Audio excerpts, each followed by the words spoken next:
Assalamualaikum warahmatullahi wabarakatuh. Semangat pagi anak-anak hebat. Hari ini kita akan belajar tentang ketentuan zakat fitrah. Ketentuan zakat fitrah ini harus kita pahami karena merupakan bagian dari perintah Allah Subhanahu wa Ta'ala. Zakat fitrah juga merupakan rukun Islam yang ketiga. Zakat fitrah dibebankan kepada semua umat muslim yang telah memenuhi syarat tertentu. Untuk itu, marilah kita belajar dengan seksama untuk memahami, mengamati ketentuan zakat fitrah sebagai berikut.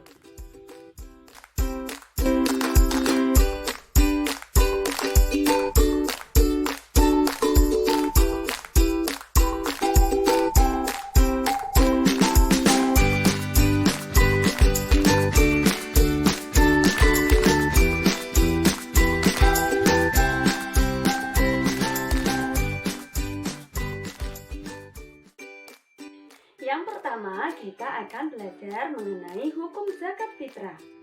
Berdasarkan dalil di dalam Al-Quran dan Al-Hadis, sudah jelas bahwa diterangkan hukum zakat fitrah adalah fardu ain atau wajib bagi setiap muslim. Yang kedua, kita akan belajar mengenai rukun zakat fitrah. Dalam pelaksanaan zakat fitrah, seseorang harus memenuhi rukun-rukun tertentu. Yang pertama adalah niat. Yang kedua, ada orang yang membayar zakat atau muzaki. Yang ketiga, ada orang yang menerima zakat atau mustahik. Yang keempat, terdapat barang atau makanan pokok yang digunakan untuk membayar zakat. Ketentuan yang ketiga adalah syarat wajib zakat fitrah. Syarat wajib zakat fitrah merupakan syarat bagi orang yang diwajibkan membayar zakat fitrah. Syarat yang pertama adalah seorang muslim. Syarat yang kedua, menemui tenggelamnya matahari di akhir bulan Ramadan. Syarat yang ketiga, memiliki makanan pokok yang lebih untuk dirinya dan keluarga yang dalam tanggungannya pada malam hari raya sampai di siang hari, hari raya Idul Fitri. Ketentuan yang keempat adalah ukuran dan takaran zakat fitrah. Ukuran dan takaran zakat fitrah harus sesuai dengan ketentuan kaidah ilmu fikih. Sekarang, mari kita pelajari ketentuan dan takaran zakat fitrah. Perhatikan, cermati hadis berikut.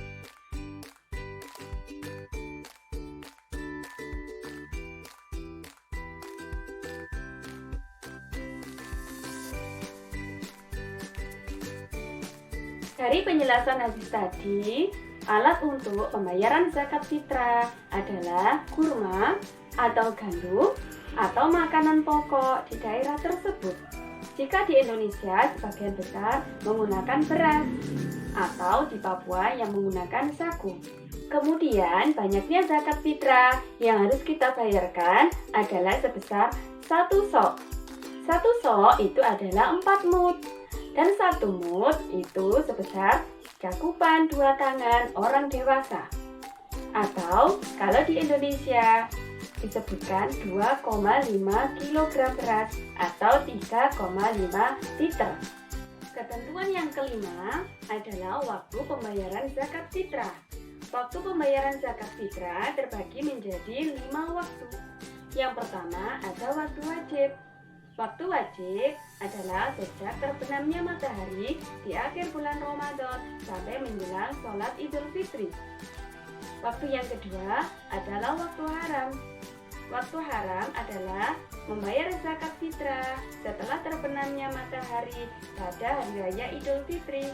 Yang ketiga, waktu afdol atau sunnah, yaitu setelah sholat subuh pada tanggal 1 Syawal sebelum sholat Idul Fitri.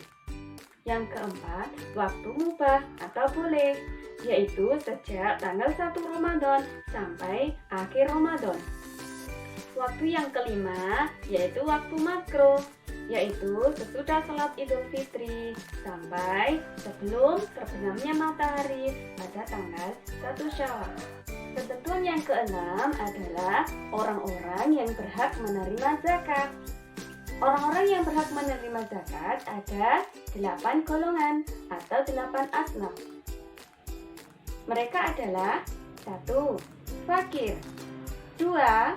Miskin, 3. Amil, 4.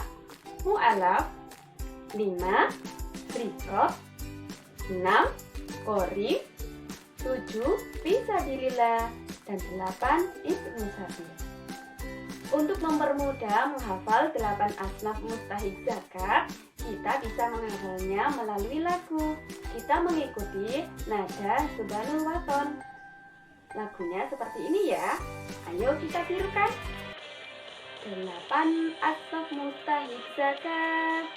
1 fakir, 2 miskin, 3 amil, 4 mu'alaf, 5 rikob, 6 qorim, 7 fisabilillah, 8 itu Ibnu Sabil. Itu semua 8 asnaf yang berhak menerima zakat. Itu semua 8 asnaf yang berhak menerima zakat. Mudah bukan?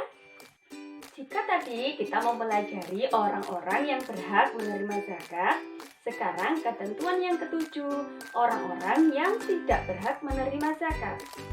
Orang-orang tersebut adalah 1. Orang kaya, 2. Hamba sahaya yang kebutuhannya telah ditanggung oleh pemiliknya. Yang ketiga, keturunan Rasulullah SAW. Yang keempat, orang yang tidak beragama Islam atau non-Muslim.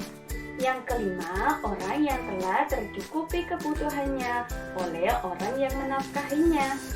Yang keenam, orang yang fisiknya kuat dan berpenghasilan cukup. Itulah anak-anak ketentuan-ketentuan zakat. Mudah bukan untuk dipahami? Sekian pelajaran hari ini. Wassalamualaikum warahmatullahi wabarakatuh.